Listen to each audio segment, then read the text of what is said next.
Hello बच्चों, तो welcome to Talent Science Hub YouTube channel. और मैं फिर से प्रदीप प्रजापति आपके लिए मैथ्स का एक नया वीडियो लेक्चर लेकर आया हूँ। तो बहुत दिन बाद हम लोग मिल रहे हैं क्योंकि मेरी शेड्यूल में थोड़ी प्रॉब्लम थी, शेड्यूल निकल नहीं पा रहा था वीडियो लेक्चर शूट करने के लिए।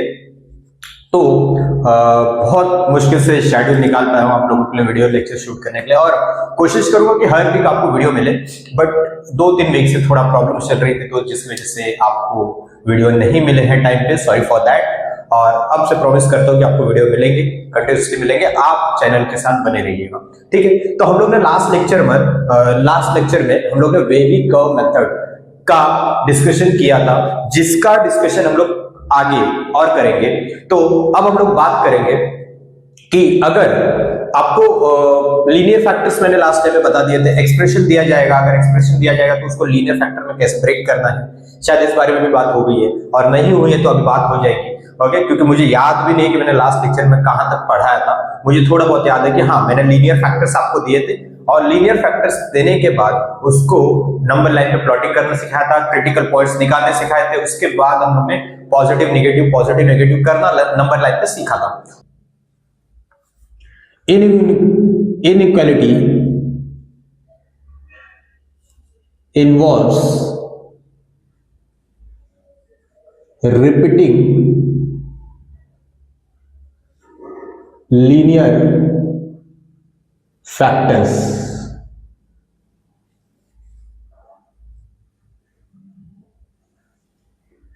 अगर आपका, तो हम लोग ने लास्ट लेक्चर में खत्म किया था कहां तक कि हम लोग ने लीनियर फैक्टर्स निकालने सीख लिए थे, हम लोग ने उसका क्रिटिकल पॉइंट्स निकालना सीख लिया था, उसको नंबर लाइन पे प्लॉट करना सीख लिया था। फिर उसके बाद हम लोग ने जोन वाइज डिवाइड करके पॉजिटिव नेगेटिव करना सीख लिया था। फिर उसमें से जो मेरा रिक्वायर्ड आंसर है उसको लेना सीख लिया था। यहां तक की बात हो गई, बट हम लोग को अब आगे चलना है कि अगर इनइक्वालिटी में क्वाड्रेटिक आकर बैठ जाए तो क्वाड्रेटिक को कैसे सॉल्व करना है। क्योंकि क्वाड्रेटिक में कोई एक केस नहीं बेटा, क्वाड्रेटिक में 3 केसेस होते हैं। आपका डी मतलब होता है डिस्क्रिमिनेंट, ओके। जो आपने सीखा होगा कि डिस्क्रिमिनेंट आपका नेगेटिव भी होता है, डिस्क्रिमिनेंट आपका 0 भी होता है, और डिस्क्रिमिनेंट आपका पॉजिटिव भी होता है। तो तीनों केस के लिए क्वाड्रेटिक अलग अलग बिहेव करता है, तो उसका बारे में डिस्कशन करेंगे। बट उससे पहले अपने को एक छोटा सा पार्ट पढ़ना है कि अगर आपके लीनियर इनइक्वालिटी में कहीं पर आपको दिखे कि रिपीटिंग लीनियर फैक्टर्स बन रहा है, रिपीटिंग लीनियर फैक्टर्स, ओके। अब ये रिपीटिंग लीनियर फैक्टर क्या होता है, तो उसके बारे में डिस्कशन करते हैं हम लोग, ओके। जैसे कि एक क्वेश्चन में लेता हूं बेटा, एक क्वेश्चन में लेता हूं x plus 5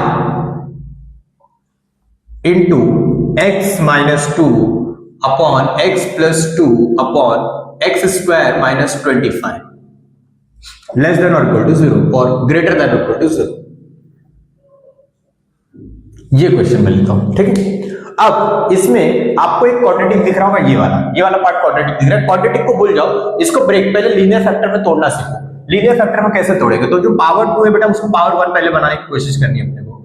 तो कैसे बनेगा बेटा, आप फैक्टराइज करना जानते हो बचपन से, एक्स स्क्वायर माइनस 24, इसको क्या मैं ऐसे लिख सकता हूं, एक्स का होल स्क्वायर माइनस 5 का होल स्क्वायर। हाँ सर, आप लिख सकते हो। सर यहां पर दिख रहा है 2 स्क्वायर के पीछे माइनस बैठा है, 2 स्क्वायर के पीछे माइनस जब भी बैठेगा बेटा तो a प्लस बी और a माइनस बी का रोल आता है वहां पर। तो यहां पर हो गया आपके पास ये वाला part, x plus 5 x minus 5, यहां पर हो गया आपके पास ग्रेटर देन और इक्वल टू 0। अब बेटा मैंने बोला था x प्लस 5 और x प्लस 5 को काटना नहीं है, कट नहीं करना है। शायद इस बारे में बात अपनी हुई है, शायद इस बारे में अपनी बात हुई है, और नहीं भी हुई तो ध्यान से वापस सुन लो। अगर हुई होगी तो अच्छी बात है, नहीं हुई है तो कोई बात नहीं। क्योंकि मैंने बोला कि मुझे पिछले लेक्चर में मैंने क्या पढ़ाया था मुझे याद नहीं है, कहां तक कौन कौन से कॉन्सेप्ट मैंने बताया है। तो मुझे ये भी याद नहीं कि x प्लस 5 को काटना मैंने बताया है कि नहीं बताया।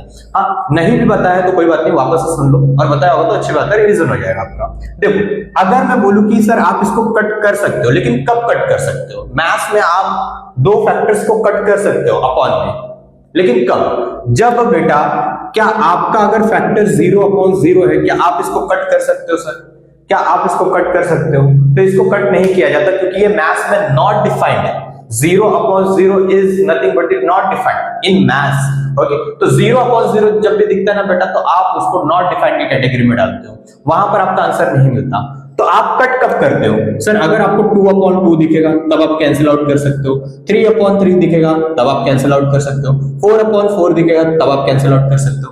मतलब आप मैथ्स में दो फैक्टर्स को कट कर सकते हो, लेकिन क्या नहीं होने चाहिए, दोनों फैक्टर्स 0/0 वाले फॉर्म में नहीं होने चाहिए।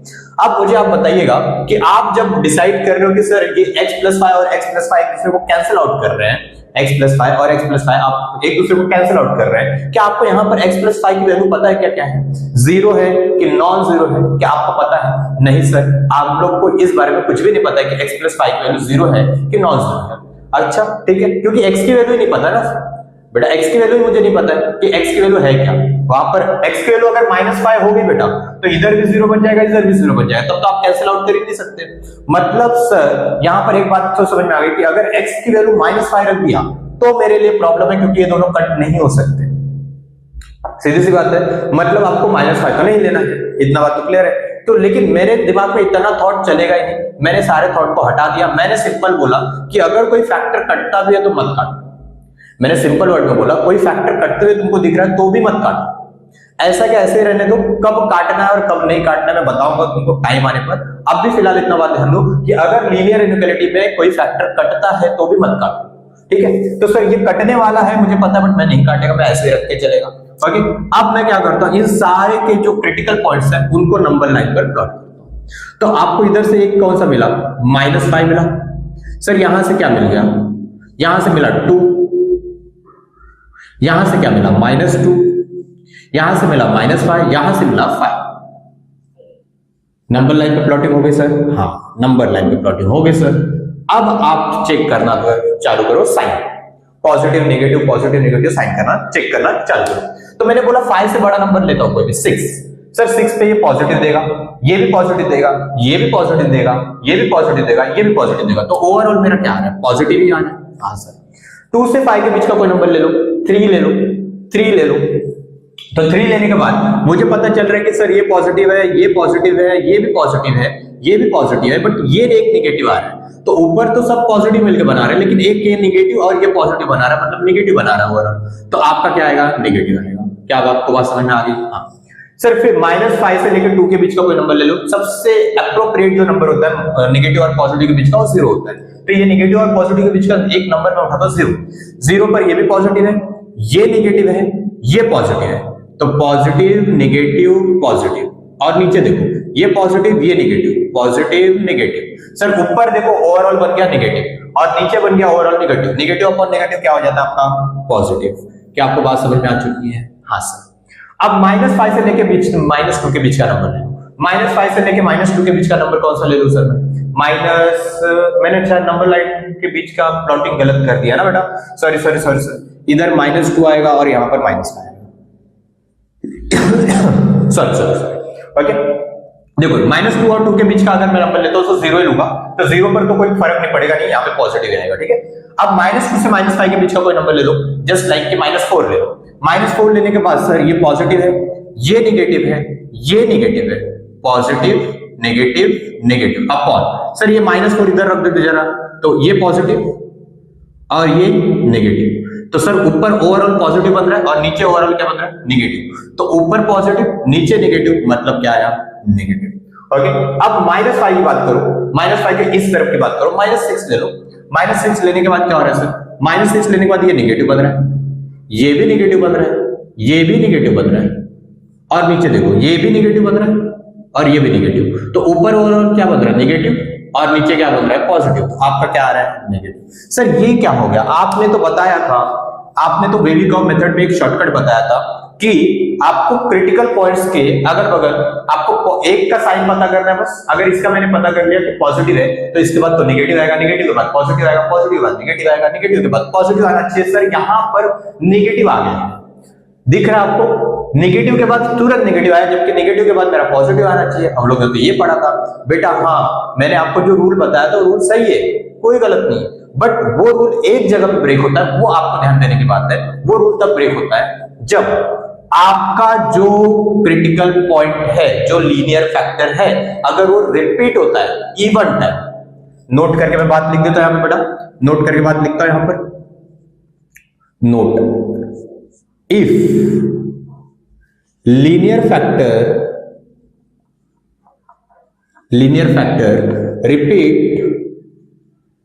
repeats even time, then sign does not change about that factor या about that critical point.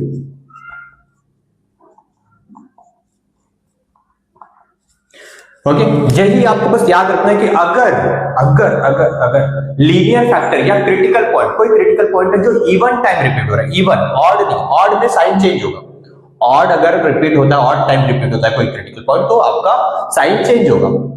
लेकिन अगर कोई भी critical point even time repeat हो रहा है, इवन टाइम, तो आपको उसको सर कैसे पता लगाए कि हम लोग कि सर इसके अबाउट साइन चेंज नहीं हो रहा है, तो आप क्या करने का, जो भी, जैसे कि मैंने इसका क्रिटिकल पॉइंट प्लॉट कर दिया, अब मैंने देखा कि जो -5 आ रहा था वो 2 बार आ रहा है, -5 जो आ रहा है रिपीट कितनी बार हो रहा है, 2 बार, मतलब इवन टाइम रिपीट हो रहा है। जब इवन टाइम कोई भी चीज रिपीट होगी ना बेटा, तो उसको उठा के डाल दिया करो डब्बे में, उसको उठा के डाल दो डब्बे में। डब्बा क्या बताएगा कि इसके अबाउट मुझे साइन चेंज नहीं करना है, इसके अबाउट मुझे साइन चेंज नहीं करना है, डब्बा आपको ये बताएगा। तो डब्बा में डालने से ये बात मेरे को क्लियर हो जाएगा कि इसके अबाउट मुझे साइन चेंज नहीं करना है। जैसे कि अगर यही क्वेश्चन को मैं अब सॉल्व करता हूं वापस से पहले वाले रूल के हिसाब से, पॉजिटिव नेगेटिव ये, तो मैंने क्या किया सर, पहले मैंने सारे क्रिटिकल पॉइंट निकाले, -5, -2, 2, 5, सारे क्रिटिकल पॉइंट निकाल दिए। अब मैंने देखा कि सर जो क्रिटिकल पॉइंट था -5 वो 2 बार रिपीट हो रहा है, और कोई क्रिटिकल पॉइंट नहीं है, 2 जो है वो एक ही बार रिपीट हो रहा है, ऑड टाइम, -2 भी ऑड टाइम रिपीट हो रहा है, 5 ऑड टाइम रिपीट हो रहा है, लेकिन -5 इवन टाइम रिपीट हो रहा है। तो इवन टाइम जैसे मेरे को क्लिक हुआ कि इवन टाइम रिपीट हो रहा है, मैंने उसको तुरंत -5 को किस में डाल दिया, डब्बे में। डब्बा क्या बताएगा मुझे, डब्बा बस इतना बताएगा कि सर इसके अबाउट मुझे साइन चेंज नहीं करना है, अदरवाइज पूरे के पूरे रूल प्रीवियस जैसी है, पहले जैसी है। तो मैंने 5 के बाद वाला, 5 से लेकर इंफिनिटी के बीच का जोन में चेक कर लिया कि पॉजिटिव मिल रहा है कि नेगेटिव मिल रहा है, तो मैंने देखा तो पॉजिटिव मिल रहा है। अब वही अपना पॉजिटिव नेगेटिव वाला गेम चला था, तो पॉजिटिव के बाद कौन आना चाहिए, नेगेटिव, नेगेटिव के बाद क्या आना चाहिए, पॉजिटिव, पॉजिटिव के बाद कौन आना चाहिए, नेगेटिव, लेकिन नेगेटिव के बाद यहाँ पॉजिटिव आना चाहिए, लेकिन आपने डब्बे में डाला तो नेगेटिव के बाद कौन ही आएगा, नेगेटिव आएगा, पॉजिटिव नहीं आएगा। क्लियर हो गई बात? हाँ। अब सर, अब सारे जोन को चेक करने के बाद मैंने आपको बोला कि क्रिटिकल पॉइंट को भी चेक करने का, सारे क्रिटिकल पॉइंट को भी 1 बाय 1 चेक करो कि वो भी कंडीशन को सेटिस्फाई कर रहे हैं कि नहीं, उससे पता चलेगा कौन सा क्रिटिकल पॉइंट लेना है और कौन सा नहीं। ओके, तो पहले मैं शुरुआत करता हूं 5 से। ओके, 5 से, तो देखो इधर इक्वालिटी 0 लगी है ना बेटा, जब भी इक्वालिटी 0 लगेगी तब आपको क्रिटिकल पॉइंट को चेक करना है। मैंने क्या बात बोला, बात वहां पर लिख लेना अपने बुक में कि जब इक्वालिटी इक्वल टू 0 लगेगी, इक्वालिटी लगेगी इन सेंस इक्वालिटी लगेगी, तो आपको वहां पर क्रिटिकल पॉइंट्स को भी चेक करना है सेपरेटली। ओके, तो यहां पर जब मैं चेक करूंगा 5 को, तो 5 किसको 0 बना रहा है, नीचे वाले को 0 बना रहा है। सर जब भी डिनोमिनेटर 0 बनता है मैथ्स में, तब आपके भागीदारी बन जाते हो, मतलब आपको 5 को नहीं लेना है, 5 को लेना नहीं है। अब 2 की बात करो, सर 2 अगर मैंने लिया तो ऊपर वाला पार्ट 0 बन रहा है, नीचे कहीं 0 नहीं बन रहा है, ऊपर 0 बन रहा है। सर ऊपर 0 बना, 0 अपॉन एनीथिंग 0 होता है, और 0 मुझे चाहिए, तो मतलब ये तो लेना है, ये वाला पार्ट लेना है मुझे। अब -2 बात करूंगा तो -2 भी ऊपर वाले को 0 बना रहा है, नीचे वाले को नहीं बना रहा है, सर इसको भी लेना है आप, ठीक है, इसको भी लेना है आपको, ये नहीं लेना था आपको। -5 की बात करो, -5 बोला तो नीचे 0 बन जाएगा, सर नहीं लेना है, उसको नहीं लेना है। अब आपको कौन सा जोन चाहिए, पॉजिटिव जोन चाहिए कि नेगेटिव जोन चाहिए? तो आपने बोला कि सर ये वाला एक्सप्रेशन मेरा 0 से बड़ा होना चाहिए, 0 से बड़ा जब बोलेंगे तो पॉजिटिव की बात करते हैं हम लोग, मतलब आप यहां से यहां तक की बात कर रहे हो, यहां से यहां तक की बात कर रहे हो, और तो कहीं पे मुझे नहीं दिख रहा कुछ, तो x बिलोंग्स टू, आपका आंसर क्या निकल के आता देखो, -2 से लेके 2 यूनियन 5 से लेके इंफिनिटी, आपका आंसर ये है। Okay, clear? ये बात क्लियर है आपको? रिपीटिंग लीनियर फैक्टर की बात कर दिया है मैंने कि अगर कोई भी लीनियर फैक्टर आपका odd time, sorry even time repeat होता है, तो आपको उसको डब्बे में डालना है उस क्रिटिकल पॉइंट को, ताकि आपको पता चले कि इसके अबाउट मुझे साइन को चेंज नहीं करना है। ठीक है, क्लियर होगी बातें सब तरह से? तो नोट डाउन कर लेना है इस चीज को, ठीक है। है कि अगर मेरे एक्सप्रेशन में लीनियर इनइक्वालिटी में कहीं पर क्वाड्रेटिक वाला एक्सप्रेशन आ जाए तो क्वाड्रेटिक वाले एक्सप्रेशन में क्या करना है। तो ये सब जानने से पहले मुझे थोड़ी सी ना हल्की सी बात करनी पड़ेगी उस चीज के बारे में जो हम लोग क्वाड्रेटिक नाम के चैप्टर में पढ़ेंगे। क्वाड्रेटिक नाम के चैप्टर में हम लोग डिटेल में पढ़ेंगे उस बारे में, बट यहाँ पर हम लोग को सिर्फ ओवरव्यू लेना है, सिर्फ ओवरव्यू लेना है, ठीक है। तो जो अभी मैं बोलूंगा बस उसको आप बोलिए, ये मान के चलेगा कि ये चीज को मुझे रट्टा मारना है। इस चीज के बारे में पूरी गहन चिंतन होगी अपनी क्वाड्रेटिक नाम के चैप्टर, ठीक है। चलिए तो शुरू करते हैं, उस इंपॉर्टेंट बात के बारे में बात करते हैं। चलिए तो अपना टॉपिक जो होगा वो है inequality involves quadratic expression.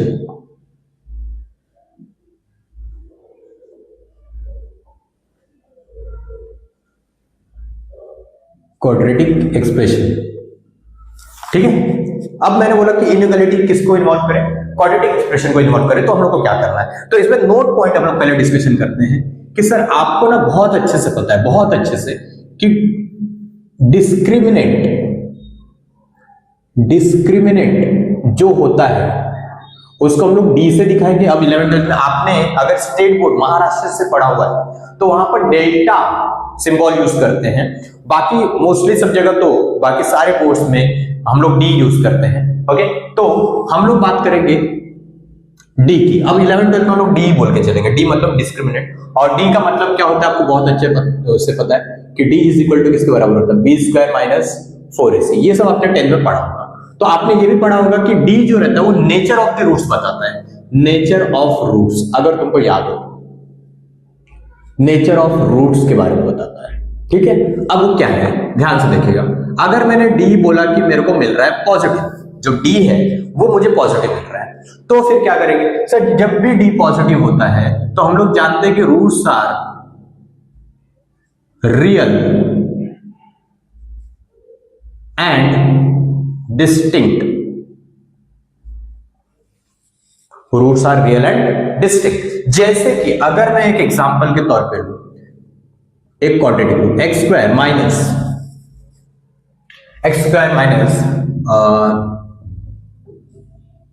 5x plus 4, अगर मैं ये एक्सप्रेशन लूं तो अगर आपने इसको सॉल्व किया होगा बचपन में, एक्स स्क्वायर माइनस क्या हो जाएगा, 4 1 सा 4, तो यहां से x कॉमन निकला होगा, x माइनस 4, माइनस 1 कॉमन निकाला, x माइनस 4 इक्वल टू 0। तो यहां से x माइनस 4 अलग, x माइनस 1 अलग इक्वल टू 0। तो आपने देखा कि सर यहां पर x की वैल्यू एक मिल रही है 1 और एक x की वैल्यू मिल रही है आपको 4, अगर आप ध्यान से देखेंगे तो मैं अगर देखूं कि इसके रूट्स कैसे आए, रूट्स आए हैं रियल नंबर्स आए, और साथ ही साथ आप देखोगे तो डिस्टिंक्ट रूट्स है, दोनों अलग अलग है। डिस्टिंक्ट का मतलब क्या होता है, अलग अलग रूट्स है, सेम रूट्स नहीं है, अलग अलग रूट्स है, 1 और 4 अलग अलग रूट्स मिले आपको। तो मैंने बोला कि सर ये देखने तो मिल गया कि roots are real and distinct, but इसका डी क्या है वो तो चेक कर लो ना। सर डी अगर मैं इसका चेक कर दो, डी चेक कर दो, डी क्या होता है बेटा, B square minus 4ac। B का वैल्यू क्या दिया है, -5 का स्क्वायर कर दो, -4ac, ये हो गया। ये कितना बना, 25 बना, -16 बना, सर ये कितना हो गया, 9। तो डी का वैल्यू आप देख सकते हो क्या आ रहा है आपका, पॉजिटिव। सर डी अगर पॉजिटिव आता है तो आप इतना बात तो मान लो कि सर आपका जो रूट्स होगा वो रियल होगा, इमेजिनरी नहीं होगा, रियल होगा, साथ ही साथ डिस्टिंक्ट रूट्स मिलेंगे, मतलब अलग अलग रूट्स मिलेंगे। क्लियर हो गई ये बात। हाँ, अब हम लोग आते हैं दूसरे वाले पार्ट पर कि जब डी का वैल्यू 0 होगा सर, 0, तो यहां पर जो आपके रूट्स मिलते हैं, roots are real and equal, roots are real and equal, ऐसा होता है। जैसे कि सर अगर मैं बोलूं एग्जांपल के तौर पे x square minus 2x plus 4 equal to 0, ये क्वेश्चन है मेरा। तो मैंने बोला कि ये इसका डी अगर निकाल के चेक करो बेटा, इसका डी चेक करूंगा, डी इज इक्वल टू क्या होगा, बी स्क्वायर मतलब ये 4 हो गया, माइनस 4ac का वैल्यू कितना है 1, ac 1 हो गया, 4 से मल्टीप्लाई किया तो 4 हो गया, कितना है 0 है। सर जब भी ऐसा हुआ कि डी 0 आता है तो यहां पर रूट्स कैसे होते हैं, real and equal, roots are real and equal. साथ ही साथ अगर मैं बोलूं कि d जब 0 आता है तो यहां पर मैं बोलूंगा कि क्वाड्रेटिक इज परफेक्ट स्क्वायर। ये बात याद रखिएगा कि अगर आपका d 0 आता है तो दो बातें वहां से निकल के आती है कि रूट्स जो होंगे वो रियल एंड इक्वल होंगे। साथ ही साथ अगर आप अब थोड़े से बड़े हो चुके, 11th में आ चुके हो, तो आपको ये भी पता होना चाहिए कि रूट्स अगर रियल एंड इक्वल, मतलब d जब 0 आता है तो roots are real and equal. साथ ही साथ रूट्स जो क्वाड्रेटिक होगा उसको हम लोग परफेक्ट स्क्वायर के फॉर्म में लिख सकते हैं। परफेक्ट स्क्वायर का फॉर्म मतलब क्या होता है? परफेक्ट स्क्वायर का फॉर्म मतलब होता है सर, आप उस क्वाड्रेटिक को a प्लस बी का होल स्क्वायर में लिख सकते हो या फिर a माइनस बी का होल स्क्वायर में लिख सकते हो। आप दोनों में से किसी भी फॉर्मेट में लिख सकते हो, a प्लस बी का होल स्क्वायर या फिर a माइनस बी का होल स्क्वायर। ठीक है, जैसे कि सर अगर मैं इसको सॉल्व करूंगा तो आप मुझे बता दोगे कि सर ये x square minus x plus 1 equal to 0 लिख सकते हैं। यहां से क्या कॉमन निकलेगा? x, तो x माइनस 1, यहां से माइनस 1 कॉमन निकालो, x माइनस 1 इक्वल टू 0। दोनों ब्रैकेट आपको सेम ही मिल रहा है, x माइनस 1 इक्वल टू 0। तो यहां से x माइनस 1 का क्या हो जाएगा? Square equal to 0। ये तो आपने पूरा फैक्टराइज करके देखा ना बेटा, मुझे फैक्टराइज करने की जरूरत ही नहीं थी क्योंकि मैंने देख लिया कि सर इसका जो d आ रहा है वो 0 आ रहा है। तो मतलब मैं डायरेक्टली a प्लस बी का होल स्क्वायर या फिर a माइनस बी का होल स्क्वायर लिख सकता हूं। कैसे लिख सकते हैं सर? जो आपका क्या करना होता है, स्टेप्स चेक करने का। सर कभी भी क्वाड्रेटिक आएगा ना तो d चेक करने से पहले ना ये चेक कर लो कि एक्स स्क्वायर का कोएफिशिएंट का रूट, एक्स स्क्वायर का के कोएफिशिएंट का रूट, पहला चीज। फिर कांस्टेंट का रूट, ओके, एक्स स्क्वायर के कोएफिशिएंट का रूट लो, कांस्टेंट का रूट लो, ओके, और इनका डबल करने के बाद एक्स का कोएफिशिएंट मिलना चाहिए। एक्स का कोएफिशिएंट मिलना चाहिए, तब क्वाड्रेटिक को a प्लस बी या a माइनस बी का होल स्क्वायर के फॉर्म में लिख सकते हैं।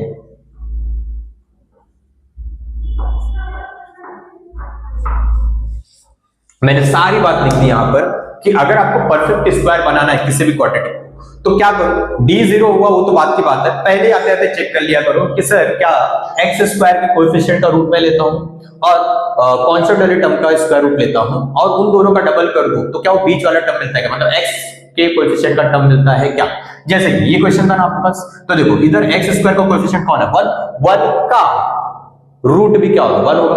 सर 1 होगा, मैं मानता हूं। कांस्टेंट कौन है? 1। सर 1 का स्क्वायर रूट भी लिया तो क्या हो गया? 1। दोनों आगे 1 1। हाँ, अब मैंने क्या बोला? इन दोनों का डबल 1 into 1 का डबल मतलब 2 से मल्टीप्लाई करोगे तो कितना मिल रहा है आपको? 2। सर क्या ये x का कोएफिशिएंट है? हाँ सर, x का कोएफिशिएंट है। तो सिंपल, आपको समझ में आ गया कि सर अब इस क्वाड्रेटिक को मैं डायरेक्टली a प्लस बी का होल स्क्वायर या फिर a माइनस बी का होल स्क्वायर लिख सकता हूं। तो लिखते वक्त प्रोसेस क्या है बेटा? लिखते वक्त प्रोसेस है कि इसका जो रूट आपने निकाला था, सॉरी, एक्स स्क्वायर का जो रूट है वो लिखो। एक्स स्क्वायर पूरा यहाँ पर जो भी रहेगा उसका रूट लिखना है आपको। तो एक्स स्क्वायर यहाँ पे बैठा है तो इसका रूट क्या हो गया? x। कांस्टेंट वाले का रूट क्या हो गया? 1। और बीच वाले को उठा लो साइन, बीच वाले की साइन उठा लो, x माइनस 1 का होल स्क्वायर इक्वल टू 0। तो आपने इतना 4 लाइन सॉल्व किया, हम लोग 4 लाइन सॉल्व नहीं करके हम लोग एक ही लाइन में लिख सकते हैं कि सर इसको हम लोग a माइनस बी का होल स्क्वायर लिख सकते हैं। क्या ये बात क्लियर है? हाँ सर, इस बात में दम तो है, कुछ तो समझ में आया है।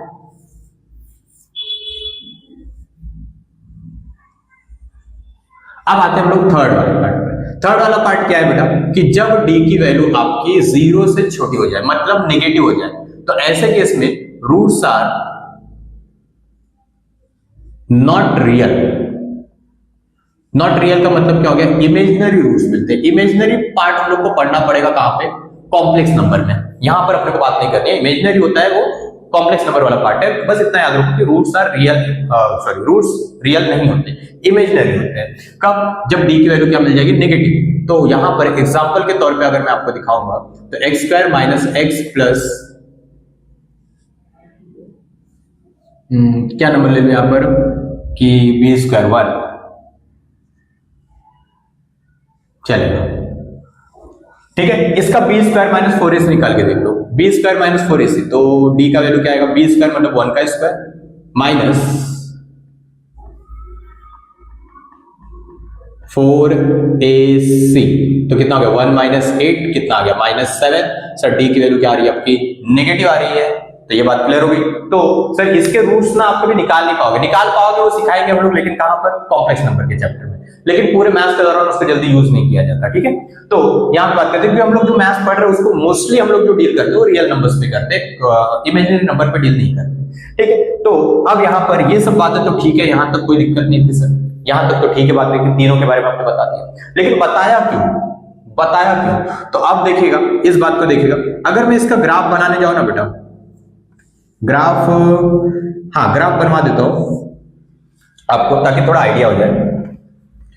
उससे पहले मुझे जगह की थोड़ी सी शॉर्टेज लग रही है, तो आप लोग पहले इतना नोट डाउन करके ले लीजिए, फिर हम लोग आ जाएंगे इसी को कंटिन्यू करते हैं, इसी कॉलम में ही लिखना आप लोग, हाँ नीचे आप लोग जगह छोड़ के रखना, वहां पे भी ग्राफ बनाऊंगा, ग्राफ को एक्सप्लेन करूंगा, फिर उसके बाद हम लोग कंटिन्यू करेंगे, ठीक है। तो पहले इतना लिख के देखो, अब हम लोग ग्राफ की बात करते हैं। ग्राफ को जैसा मैं बता रहा हूं वैसे आप रट्टा मान लेना, आप टेंशन मत लेना कि सर ये कैसे हुआ वो कैसे हुआ, ये सब की टेंशन मत लो। मैंने बोला कि इन सारी चीजों का डिस्कशन हम लोग क्वाड्रेटिक नाम के चैप्टर में करेंगे, और ज्यादा दूर नहीं है क्वाड्रेटिक, इसके बाद ही अभी तो आपको मैं लीनियर इनइक्वालिटी सिखा रहा हूं, उसके बाद आपका मॉड्यूलस फंक्शन होगा, उसके बाद आपका लॉगरिथमिक होगा, उसके बाद थोड़ा सा छोटा छोटा पार्ट है एक्सपोनेंशियल होगा।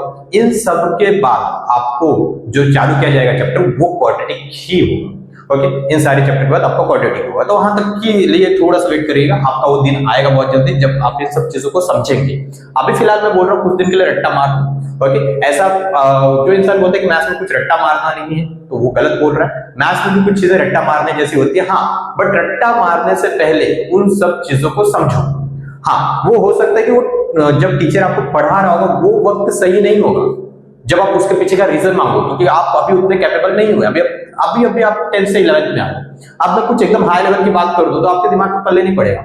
हाँ, लेकिन जैसे थोड़े दिन बीतेंगे, आप मैथ्स को समझना शुरू करेंगे, चीजों को समझना शुरू करेंगे, जब आप कैपेबल हो जाएंगे तो टीचर से आप उस बारे में पूछिए, टीचर जरूर आपको बताएगा, ओके, कि ये कैसे आया है, इसके पीछे का लॉजिक क्या है, ये सब चीजें वो बताएगा, बट आप पहले उसके कैपेबल बनिए।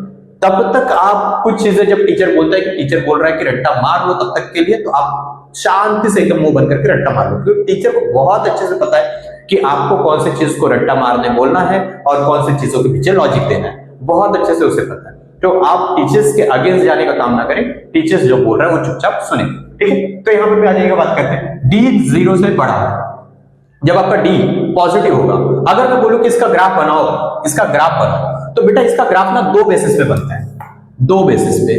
आपको उसके लिए देखना होता है ना सर, ए का कोएफिशिएंट क्या है। अगर ए का कोएफिशिएंट पॉजिटिव है, सॉरी ए पॉजिटिव है और ए नेगेटिव है, दो चीजें हो सकती है। ए मतलब कौन होता है पता है आपको, ए बी सी होते हैं क्वाड्रेटिक में, ए बी सी। ए होता है एक्स स्क्वायर का कोएफिशिएंट, बी होता है एक्स का कोएफिशिएंट और सी होता है कांस्टेंट।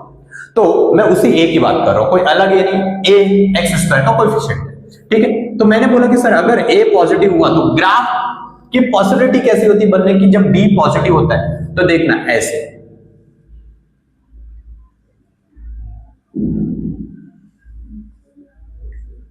आपका जो ग्राफ बनेगा वो ऐसा बनेगा, और जब डी ए नेगेटिव होता है तब आपका ग्राफ बनता है कुछ ऐसे।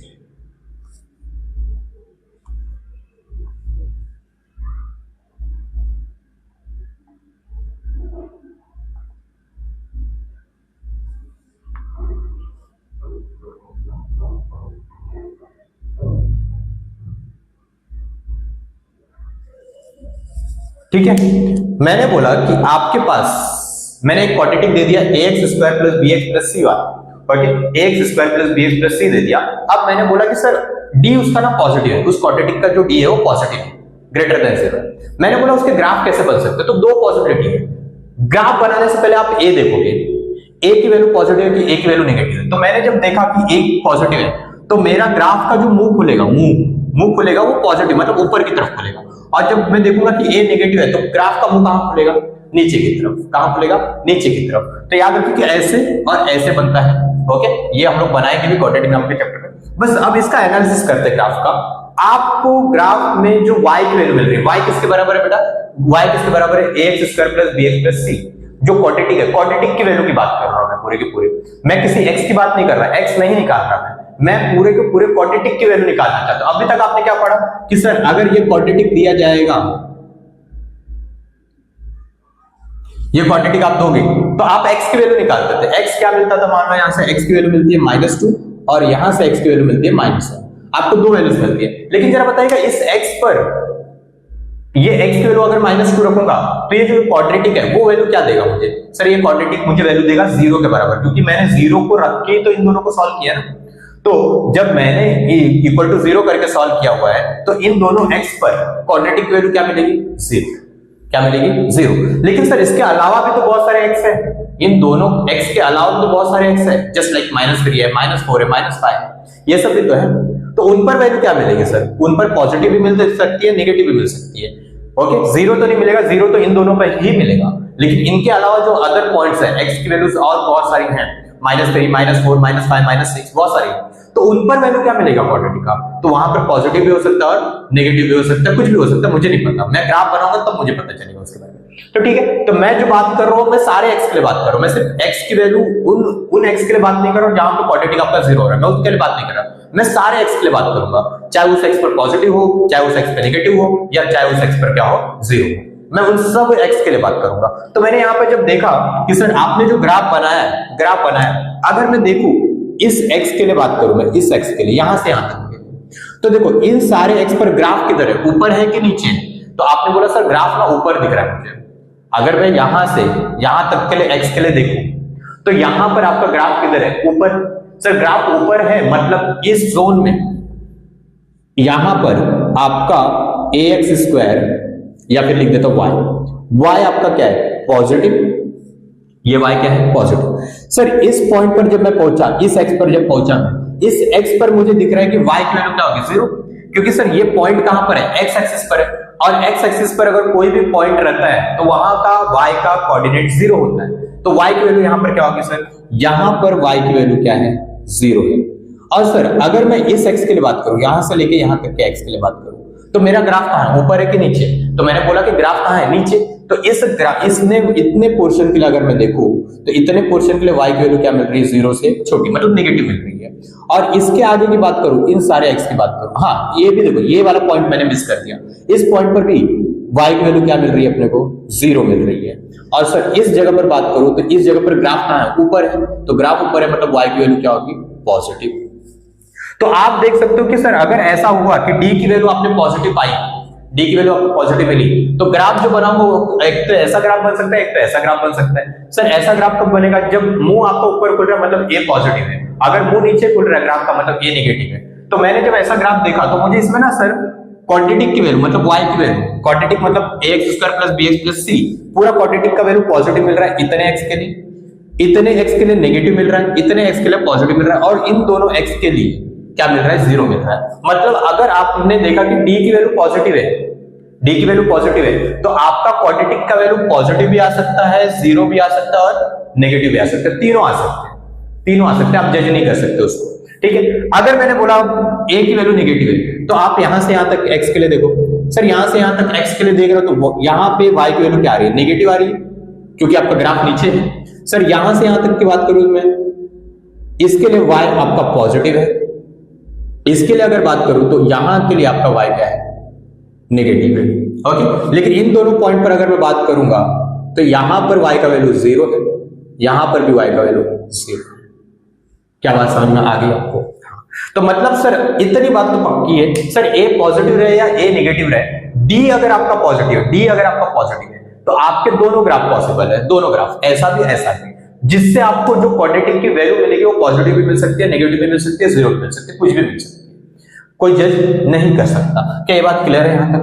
यहां तक बात क्लियर है? तो इस बात को ना बादल बना के अपने बुक में लिख लो कि अगर d की वैल्यू पॉजिटिव आती है, d की वैल्यू पॉजिटिव आती है तो x स्क्वायर का कोएफिशिएंट कुछ भी हो, पॉजिटिव या नेगेटिव, आपका क्वाड्रेटिक का वैल्यू, क्वाड्रेटिक की वैल्यू पॉजिटिव भी हो सकती है, नेगेटिव भी हो सकती है और 0 भी हो सकती है।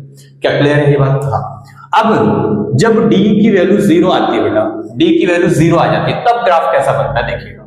तब ग्राफ इसमें भी दो बात करता हूं, ए पॉजिटिव ए नेगेटिव, तो सर दोनों पे बात करता हूं। तो अगर मैं इसका ग्राफ बनाऊं बेटा, तो इसका ग्राफ कुछ ऐसा बनेगा,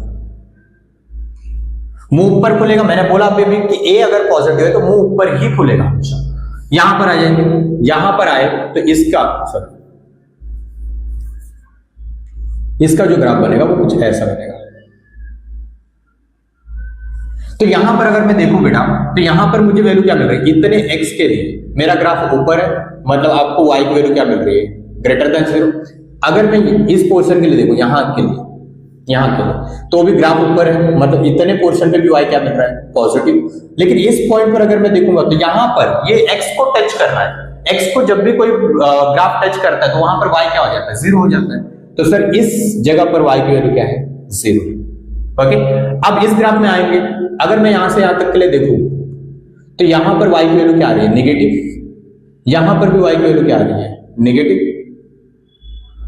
यहां पर y की वैल्यू क्या आ रही है, 0। तो सर अगर मैं देखूं कि जब d 0 हो रहा है तो मेरा आंसर क्या आ रहा है, तो जब d 0 हो रहा है तो आप देख सकते हैं a अगर पॉजिटिव है तो आपको वैल्यू पॉजिटिव मिल रही है फिर 0 मिल रही है, 0 मिल सकता है पॉजिटिव मिल सकता है। और अगर a का वैल्यू नेगेटिव है तो आपको उस क्वाड्रेटिक की वैल्यू नेगेटिव मिलेगी या फिर 0 मिलेगी, यही दो पॉसिबिलिटी। अब तीसरा case and last case is what, d less than 0, d less than 0। ठीक है, अब इसकी बात करते हैं। इसमें भी दो केसेस बनते बेटा, इसमें भी a की वैल्यू आपकी पॉजिटिव हो सकती है और a की वैल्यू आपकी नेगेटिव हो सकती है, दो बातें। इसका ग्राफ कैसा बनेगा, अगर a पॉजिटिव हुआ तो सर इसका ग्राफ बनता है ऐसे, और अगर a नेगेटिव हुआ तो इसका ग्राफ आपका बनता है ऐसे।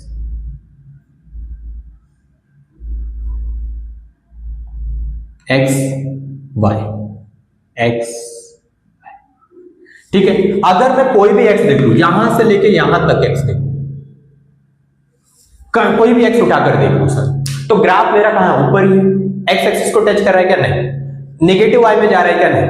हमेशा ग्राफ किधर है, ऊपर ही है। मतलब इस केस में y equal to ax² plus bx plus c is always positive for all x।